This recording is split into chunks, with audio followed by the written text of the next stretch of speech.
కాకినాడ ప్రధాన కార్యదర్శి అండి. మేము గత 36 రోజుల నుంచి ఈ సమ్మె చేపట్టి ఉన్నామండి. మేము ఇదివరకే డిసెంబర్ నెలలో కూడా ఈ సమ్మె చేపట్టి ఉన్నామండి. అప్పుడు చర్చలు పిలిచి తర్వాత మేము కొంత టైం కావాలని ప్రభుత్వం కోరిందండి. మేము కూడా ఇప్పుడు దాకా ఎదురు చూసామండి. మళ్ళీ మా ట్రేడ్ యూనియన్ పిలుపు వరకు మళ్ళీ నేను 7వ తారీఖున ఈ సమ్మె చేపట్టి ఉన్నామండి. ఇప్పుడు ఈ సమ్మె 36 రోజులు అయిందండి. మొన్న మళ్ళీ చర్చలు పిలిచి మేము నారాయణ గారు అన్నారు, మా సీఎం గారితో మాట్లాడి మీకు తెలియపరుస్తామని చెప్పారండి. ఇప్పుడు కూడా ఏ విధమైన కూడా తెలియపరచలేరండి. మా డిప్యూటీ సీఎం గారు కొన్నిగా పవన్ కళ్యాణ్ గారు తాగునీరు సాగునీరు అని కూడా చెప్పారండి. ఈ తాగునీటి సంస్థలో పనిచేస్తున్నా సరైన జీతాలు లేక ఎంతో బాధపడుతూ ఉన్నామండి.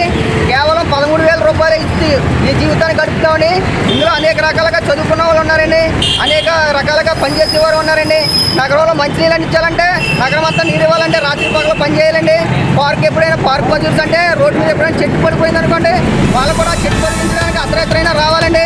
అదేవిధంగా 24 గంటలు 24/7 కింద సెక్యూరిటీ గార్డ్ కూడా నేను ఆనుకుని ఎప్పుడు కూడా పనిచేస్తూ ఉంటారండి.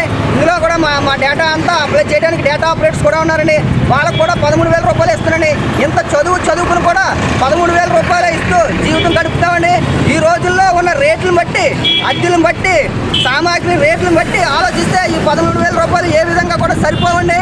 దాన్ని బట్టి ఎస్ఎల్సీ సర్వీస్ అయినప్పటికీ కూడా ఈరోజు మీరు ధర్నా చేయడానికి కారణం, ఎస్ఎల్సీ సర్వీస్ అయినా ధర్నా చేయడానికి కారణం మమ్మల్ని ఏ విధంగా ప్రభుత్వం పట్టించుకోలేదు కాబట్టి మీరు ధర్నా చేస్తున్నామని దయవుంచి ఇప్పుడైనా ప్రభుత్వం మేలుకొని ఈ ఆఫ్కాస్ పద్ధతిలో ఉన్న వాళ్ళకి ఇందులో కూడా ఈ 13,000 కూడా మాకు సంక్షేమ పదవులు కూడా లేవండి. మా పిల్లల్ని చదివించుకోవాలంటే కాన్వెంట్లో చదివించుకోవాలన్నా ఎక్కడైనా చదివించుకోవాలన్నా 15,000 రూపాయల నుంచి 20,000 రూపాయలు అడుగుతారండి. అటువంటి సమయంలో మాకు ఈ 13,000 రూపాయలు ఏ విధంగా సరిపోతాయని ప్రభుత్వం ఆలోచించి మాకు దయవుంచి జీతాలు పెంచాలని సభాముఖంగా తెలియజేస్తున్నామండి. కార్మికుల ఐక్యత, కార్మికుల ఐక్యత.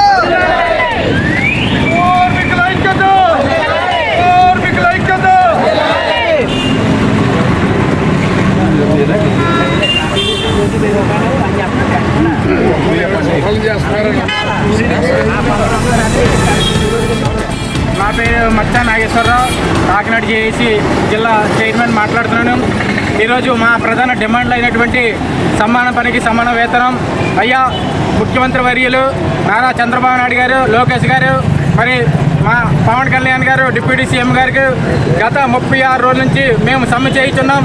మా సమ్మెని ఏమాత్రం కూడా మీరు లెక్క చేయకుండా మీ పనులు మీరు చేసుకుంటున్నారు. అయ్యా మేము చేసిన తప్పు ఏంటో ముందు తెలియాలి. మేము మంచినీరు అయితేనో, స్ట్రీట్ లైటింగ్ అయితేనో, సెక్యూరిటీ గార్డ్స్ అయితేనో, డాటా ఎంట్రీ ఆపరేటర్లు అయితేనో, పార్క్ మజూర్లు అయితేనో, అలా అనేక మంది మేము ఇంజనీర్ సెక్షన్లో పనిచేస్తున్నాం.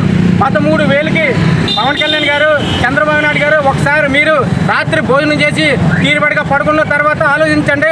13,000తో మరి ప్రజలు జీవితాన్ని ఎలా గడుపుతారో కూడా మీరు ఆలోచించండి. ఎందుకంటే 2 పిల్లలు, నేను, నా భార్య, మరి మా అమ్మ మా నాన్న ఉంటారు, వాళ్ళని కూడా మేము చూసుకోవాలి కదా.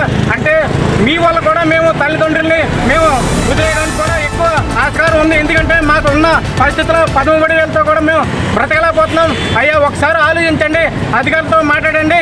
ఎందుకంటే మేము చేసే ఈ యొక్క న్యాయమైన పోరాటం కూడా మీకు ఒక్కసారి ఆలోచించుకున్నట్లయితే ఎంతవరకు మరి అన్యాయం కూడా ఆలోచించాలి. ఎందుకంటే మేము కడుపు మంటతో ఉన్నాం, అనేక మాటలు మాట్లాడుతున్నాం.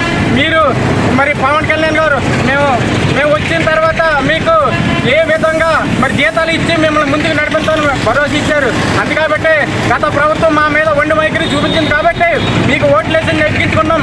కాబట్టి మేము అందరం కూడా గలబెట్టి అడుగుతున్నాం. కాబట్టి మీరు మాకు సమాధానం చెప్పవలసిన బాధ్యత కూడా మీకు ఉంది.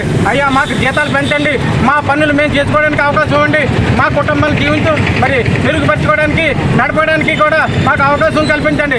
కార్మికుల ఐక్యత, కార్మికుల ఐక్యత,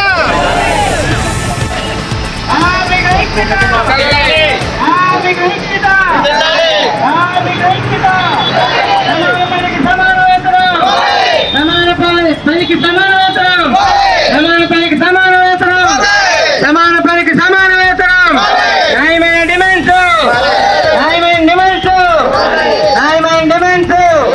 కార్మికుల ఐక్యత, కార్మికుల ఐక్యత, కార్మికుల ఐక్యత.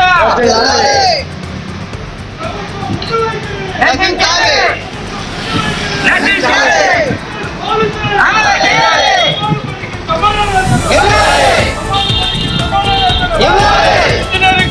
ఐక్యత.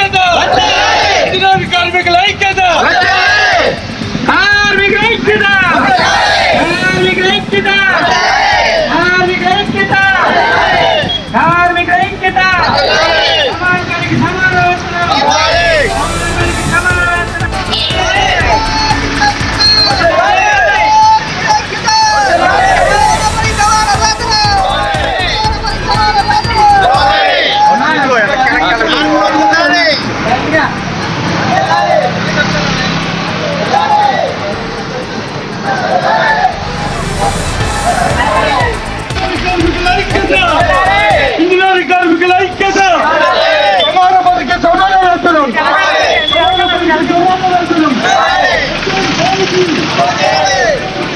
అమలు చేయాలి.